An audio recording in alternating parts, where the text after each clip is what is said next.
I thought being poor was the worst thing in my life, until my teacher exposed one secret that shattered our town, my childhood, and the family everyone worshipped overnight forever. The day my teacher told me who my father was, I was wearing a pair of sneakers I had glued back together with clear nail polish and prayer. I remember that because one of the soles kept making this soft peeling sound against the hallway floor, like even my shoes were tired of pretending they still belonged in that school. I was 14, skinny in that stretched-out way hunger gives kids, carrying a backpack that smelled like mildew because the zipper had broken a year earlier, and my mother had sewn it shut with black thread she pulled from an old motel sewing kit. By then, I already knew what it felt like to be the poorest kid in school. I knew how people looked at you when your clothes were clean but old, when your lunch was 2 pieces of white bread folded over peanut butter, when your name was always the one attached to past due notices and fee waiver forms, and that fake soft voice adults use when they want to sound kind without ever letting you forget where you stand. I also knew what it felt like to live in a town that loved rich people like they were royalty. Our town was small enough that everybody knew which houses mattered. Up on the hill, past the church and the old war memorial, sat the Carlisle estate, white pillars and black iron gates and windows that glowed gold at night like some kind of promise. The Carlyles owned the bank, the feed store, half the land south of the creek, and if you listen to the older people talk long enough, most of the town's conscience too. Their name was on the library wing, the football field, the children's hospital fundraiser, the Christmas parade banner. When people said good family in our town, they meant the Carlyles.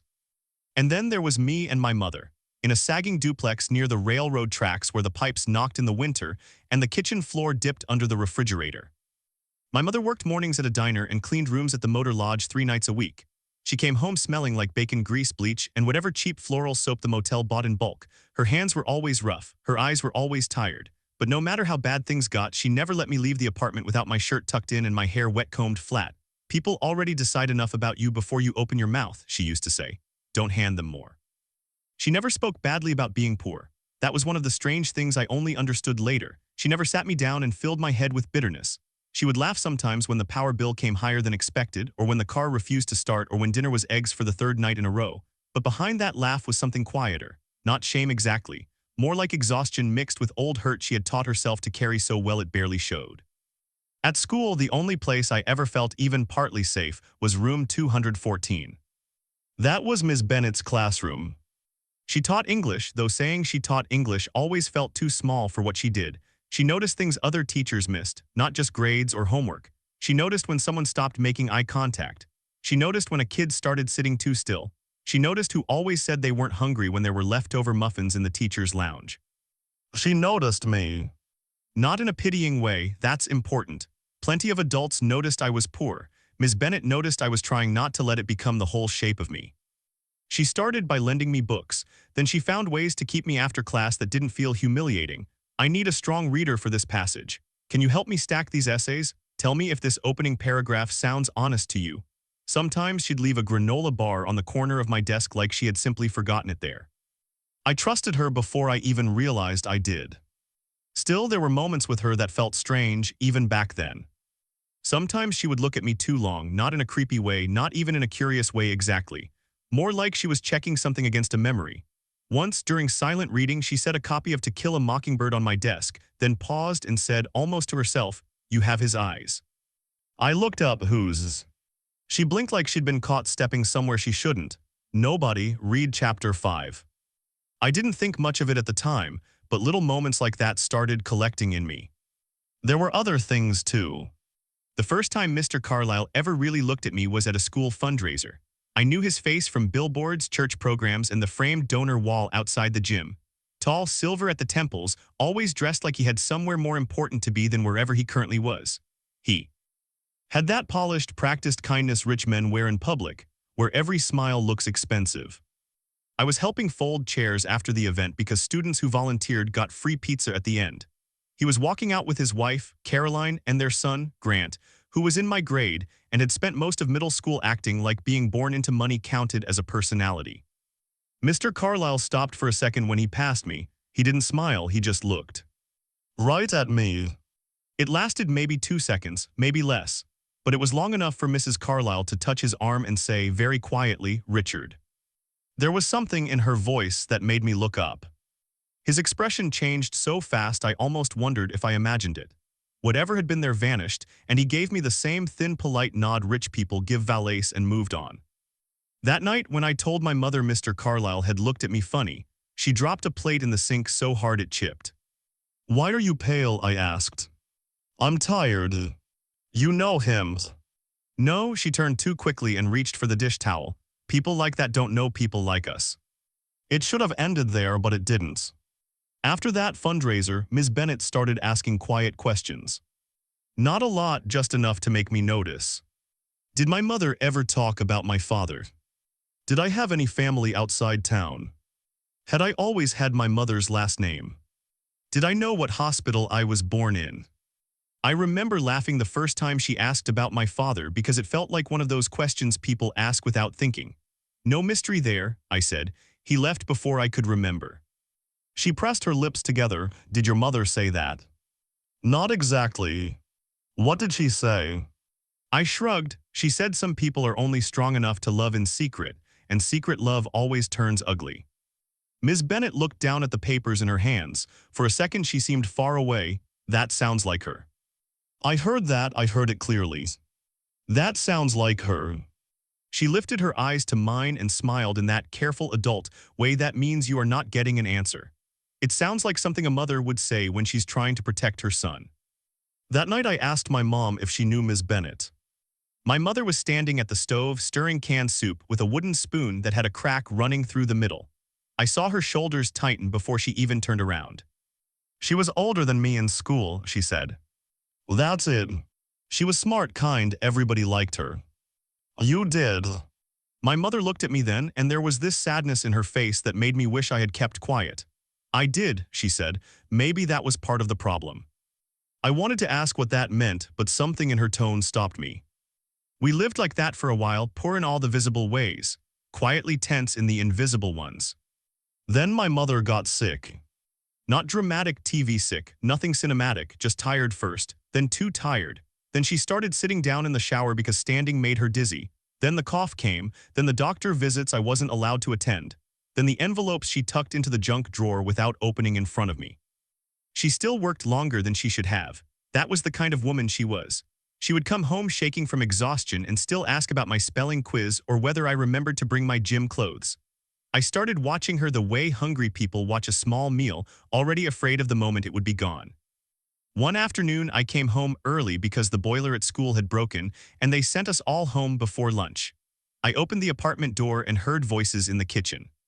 My mother's voice was low and sharp in a way I had almost never heard. "You promised." Ms. Bennett answered just as quietly. "I promised while you were here to make the choice. That's different." "He's a child." "He's almost not. He doesn't need that family." "No," Ms. Bennett said, "but he deserves the truth." I froze in the doorway with my hand still on the knob. My chest started pounding so hard I thought they'd hear it. I took one step back, but the floorboard creaked. "Silence." Then my mother called my names. I walked in pretending I'd just arrived. My mother's face was pale and angry. Ms. Bennett stood by the sink with a manila envelope in her hand. Neither of them looked normal. "No school?" my mother asked. "Boiler broke." She nodded once too fast. "Wash your hands." I did. No one spoke while the water ran. At dinner that night, the air in the apartment felt tight and thin. I could feel the shape of the secret without knowing what it was. When I finally asked what that envelope was, my mother put her spoon down and looked at me so long it made my throat close. "If anything ever happens to me," she said, "you listen to Ms. Bennett."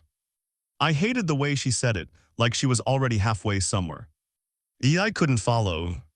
"Nothing's going to happen to you," I said. She reached across the table and touched my wrist. Her hand felt lighter than it should have. I hope not. A month later, she was gone. It happened in a hospital room that smelled like sanitizer and overheated blankets. By then, the doctors had finally put a name to everything, but names didn't help. Not when you are sitting beside the only person who ever made a hard life feel livable, watching her breathe like each inhale has to be convinced to stay. Her last clear words to me were simple. "None of this was your fault." At the time, I thought she meant her illness, or the bills, or the fact that I had started skipping lunch so she could pretend groceries lasted longer. I didn't understand she was trying, even then, to untie a knot I hadn't fully found yet. After the funeral, the apartment felt like a body after the soul has gone. Same walls, same table, same chipped mug by the sink, but every object looked abandoned. I don't remember most of those first days clearly. I remember people from church bringing casseroles we couldn't refrigerate because the power had already been threatened again. I remember standing in my bedroom staring at my mother's work shoes by the door and thinking, with a kind of numb horror, that nobody would ever step into them again. I remember Ms. Bennett handling things no 14-year-old should have to handle alone. Paperwork, calls, the landlord, the guidance counselor. She moved through all of it calmly, like she had rehearsed grief in private and saved the usable parts for me. 3 days after the funeral, she asked me to stay after school. The building was almost empty by then. Winter light lay across the hallway in those pale stripes that make everything feel colder. When I stepped into room 214, there was no stack of essays on her desk, no half-finished lesson plan, no casual excuse waiting. Just the manila envelope. The same one I had seen in my kitchen. She didn't ask me to sit, but I did anyway because my knees had already gone weak. "I need you to hear all of this before you decide what to feel," she said. I remember staring at her and thinking that sentence alone was enough to ruin a life. She sat across from me and folded her hands together so tightly her knuckles went white. "I knew your mother before either of us had any idea who we were going to become. She was funny, braver than people understood. And when she was 19, she fell in love with a man who had already learned how to hide behind money." I didn't say anything I couldn't. Her voice stayed calm, but I could hear the anger under it, old and controlled. That man was Richard Carlyle. Something in me stopped moving. I had spent so many years looking at the Carlyles from below that the idea of my life touching theirs in any real way felt obscene. My first reaction wasn't shock. It was rejection. My whole body rejected it. "No." She slid the envelope toward me. Inside were letters, some handwritten, some typed. My mother's name, Richard Carlyle's signature, dates from years before I was born, then after. One letter said he loved her. Another said he needed time. Another begged her not to tell anyone until he resolved things at home. Another included a check stub. Another was colder, legal, distant, talking about discretion and arrangements. My vision blurred halfway through the second page. Ms. Bennett kept speaking because I think she knew if she stopped, I might never let her start again. "Your mother got pregnant. He told her he would leave Caroline. He told her she and the baby would be taken care of. Instead, his wife found out before he confessed anything and the family closed ranks. They accused your mother of stealing jewelry from the Carlyle house. It wasn't true, but they had lawyers, influence, friends in every office that mattered. She lost her job, then every other job she tried to get in town somehow vanished too." The room seemed to tilt.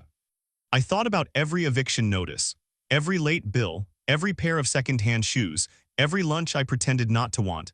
Every time people looked at my mother like poverty was proof of character instead of injury. And behind all of it, all those years, stood a man whose name was on half the town. "She could have fought," Ms. Bennett said softly. I begged her to, but she was terrified they would drag her through court, call her a liar, call her unstable, make your whole life a public mess before it even began. And Richard, she swallowed. Richard sent money sometimes, quietly, enough to keep hope alive, never enough to do right. Then even that stopped when Caroline threatened to expose him to the board at the bank. My hands started shaking so badly the papers rattled. I couldn't even finish. "Yes," she said, "you are his son." I laughed once, but it came out wrong, thin, broken. Grant Carlyle used to throw pennies at me in the locker rooms. I don't know why that was the thing I said, but pain is strange. It doesn't always go for the deepest cut first. Sometimes it grabs the small humiliations because they fit in the mouth easier. Ms. Bennett's eyes filled with tears, but she did not look away. "I know." "And she let it happen," I whispered. "My mom knew and she let me sit there with him with all of them." "She was trying to keep you safe." "Safe from what? The truths." "From their powers." I stood up so fast the chair legs scraped hard against the floor. "No, no, don't do that. Don't make her noble so this hurts less. I was hungry, Ms. Bennett. We got our lights cut off twice. I wore the same coat for 4 winters. He drove past us in a different car every year and she said nothing." My voice cracked on the last word, and that was worse than if I had screamed. "She let me be angry. That was another reason I trusted her. She didn't rush to clean up pain when it got ugly." After a while she said, very quietly, "Your mother made me promise not to tell you unless she was gone or unless they tried to hurt you the way they hurt her. She carried shame that never belonged to her. I don't think she ever stopped believing silence was the price of keeping you out of their hands." I sat back down because suddenly I couldn't feel my legs. There was more in the envelope. A photo of my mother at 19, smiling in a dress I had never seen, one hand shielding her face from the sun. Richard Carlyle stood beside her, younger but unmistakable, looking at her like rich men only let themselves look in private. On the back, in his handwriting, it said, "Someday we won't have to hide." I stared at that sentence until it became meaningless. Then Miss Bennet handed me one more paper. My birth certificate. The line where my father's name should have been was blank. "Why are you telling me now?" I asked. She looked down, and when she answered, her voice was heavier than before. "Because yesterday Caroline Carlyle came to the school office. I felt cold all over. She said if I kept involving myself in your life, she would make a complaint to the board. She said charity was one thing, but boundaries mattered. Then she asked for the envelope." I stared at her. "She knew you had it. She knew I might." That was the moment something changed in me. Not healed, not hardened exactly, just changed. Because until then, even with all the letters spread out in front of me, part of me still wanted to crawl back into the old version of my life where I was just unlucky, just poor, just fatherless in the ordinary way. But her coming for that envelope meant the secret was alive. It was still dangerous, which meant they were still protecting themselves from a boy who had already lost everything. I started crying then, not loud, just this silent, humiliating collapse I couldn't stop. My chest hurt, my face hurt. It felt like grief had found a second entrance and flooded in through that one too. Ms. Bennet came around the desk and knelt in front of me. "She loved you," she said. "Whatever she chose, whatever she was afraid of, never doubt that." I nodded because I couldn't speak. Then I asked the question that had already started poisoning me. "Did he ever want me?" She closed her eyes for a second. When she opened them, there was no protective softness left, only truth. "Not enough." That hurt worse than everything else. A week later, the Carlyles held their annual scholarship dinner in the high school gym. Every year they made a show of it. White tablecloths, catered food, a speech about community values and lifting up local youth. Their name in gold letters on the banner over the stage. I wasn't going to go. The thought of seeing them, knowing what I knew now, made me feel like my skin was too tight. But Ms. Bennet asked me to trust her one more time. So I went. I sat in the back in a blazer borrowed from the school theater closet. It smelled faintly like dust and someone else's cologne. The gym lights were too bright. My hands wouldn't stop sweating. Then Richard Carlyle walked onto that stage and started talking about integrity. Integrity? About hard work, family sacrifice, responsibility to the next generation. And something inside me went still. I looked at Caroline sitting in the front row in pearls and a blue dress, her posture perfect, her face composed. I looked at Grant scrolling on his phone with that same bored rich kid arrogance. I looked at the crowd nodding along, people who had bought their myth because it was easier to worship wealth than question what built it. Then Ms. Bennet stood up. She didn't shout, she didn't create a scene in the messy way people do when they want attention. She just stood, straight-backed and calm, and said, "Before this town applauds another speech about family values, I think it should know how this family created one more poor child than it was willing to admit." The sigh, NCE that followed felt supernatural. Richard Carlyle stopped mid-sentence. Caroline turned slowly in her chair. I couldn't breathe. Ms. Bennet had copies of the letters in her hand. I didn't know until that moment that she had already given another set to the editor of the local paper, who was sitting 2 tables away. She had also spoken to an older woman who used to work at the Carlyle house and had finally agreed, after 20 years, to say the jewelry theft accusation against my mother had been a lie. Ms. Bennet did not say everything. She didn't have to. She said enough. Enough for faces in the crowd to change. Enough for people to start looking from Richard to me and back again. Enough for Caroline Carlyle's expression to crack for the first time in public. Richard tried to speak over her, tried to call it slander, tried to use that smooth, commanding tone men like him mistake for innocence, but lies sound different when they've been fed well for too long. Heavy, overconfident, fragile at the center. When he saw me standing there at the back of the room, he stopped talking. I will never forget that look. Not guilt, not love, not even shock. Recognition. Like he had spent years convincing himself I could stay abstract. A problem, a memory, a quiet arrangement. And then suddenly there I was, taller than his son had been the last time he really looked at me, wearing a borrowed jacket and my dead mother's eyes. The dinner ended in chaos. People left tables half full. The editor walked out early, already on the phone. Caroline left without Richard. Grant shoved past two teachers and followed her, pale and furious. By morning, the story was everywhere it could be in a town that small. The old housekeeper spoke. A former bank employee confirmed hush payments had been disguised through a holding account. Two more women came forward with stories about Richard that didn't make the paper, but moved through town faster than print ever could. The scholarship board suspended the Carlisle Fund pending investigation. Caroline filed for divorce within the month. Grant transferred schools before Christmas. The bank forced Richard to step down from public leadership for the sake of stability, which was town language for "we can't be seen standing next to you right now." The family didn't go broke overnight.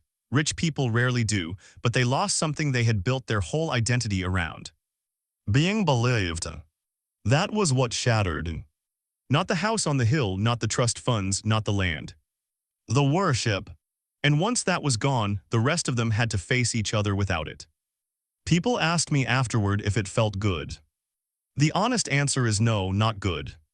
Necessary, maybe. Sickening, yes. There was a brief period where people treated me like I had been handed a prize.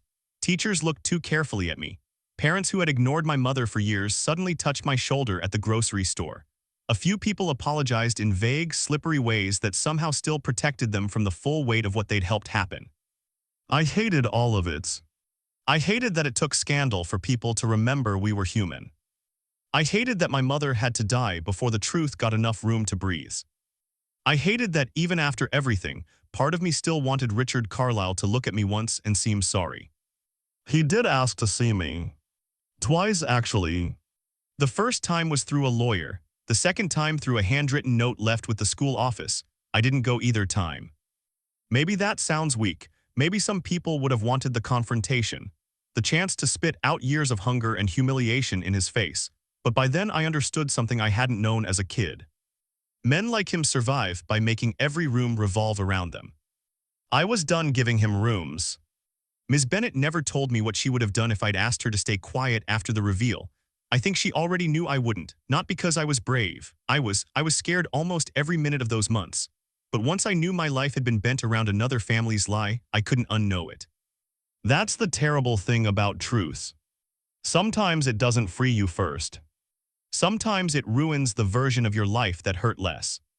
I stayed in that town 2 more years, long enough to graduate, long enough to hear people stop saying Carlisle with automatic admiration, long enough to visit my mother's grave after the first hard frost and tell her out loud that I finally understood why she had looked so tired even when she smiled.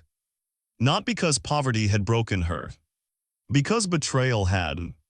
Poverty was just the shape it took in public. I think about her differently now than I did then. Back then, I was angry at her for the silence. For the years she let me live inside a story written by people who had already stolen enough from us. But I was a child, and children think truth is always cleaner than. It is. Now I know she was 19 when a powerful man promised her a future and then let his family bury her under lies. I know shame can be taught, fear can be taught. Silence can feel to the person carrying it like the last thing still under their control. I also know she should have been protected, and she was. That is the sentence I come back to. Not just for her, for so many people. They should have been protected, and they were. Ms. Bennett stayed in my life long after I stopped being her student. She came to my graduation. She mailed me books my first year out of town. She never tried to replace my mother, and she never acted like telling me the truth made her a hero. One time, years later, I thanked her for ruining my life at exactly the right moment. She laughed, then cried, then told me I sounded more like my mother every year. Maybe I do. I know this much. When I was a kid, I thought being poor was the worst thing that could happen to a person. I thought the hunger, the shame, the hand-me-down life, the smallness of it all, that was the deepest wound. It was. The worst thing was learning that none of it had been random. That my mother and I had not simply fallen through the cracks. We had been placed there. By a man too cowardly to claim us, and a family too proud to let us exist without punishment. That knowledge changed me more than the money ever could have, more than the settlement that came later, more than the house Caroline sold, more than the whispers that followed the Carlyles through church and grocery aisles and every other place reputation used to protect them. Because once I understood what had really happened, I stopped mistaking my suffering for my worth. I had not been poor because we were lesser. We were poor because somebody powerful decided his comfort mattered more than our lives. That is a different kind of grief. But it is also a different kind of freedom. The last time I visited my hometown, I drove past the school and parked across from the old gym. The scholarship banner was gone. The donor wall had been changed. New names, fresh paint, smaller lies probably. That part never disappears completely. I sat there for a long time, looking at the windows and thought about the boy I had been. The one with the split sneakers and the empty lunch and the quiet mother who loved him with everything she had left. The boy who thought rich families were untouchable and secrets only belonged to other people. He was wrong about that. Secrets belong most often to the people forced to live beneath them. And when one finally breaks open, it doesn't always sound like thunder. Sometimes it sounds like a teacher in a silent room, telling a poor kid the truth his whole town was built to hide.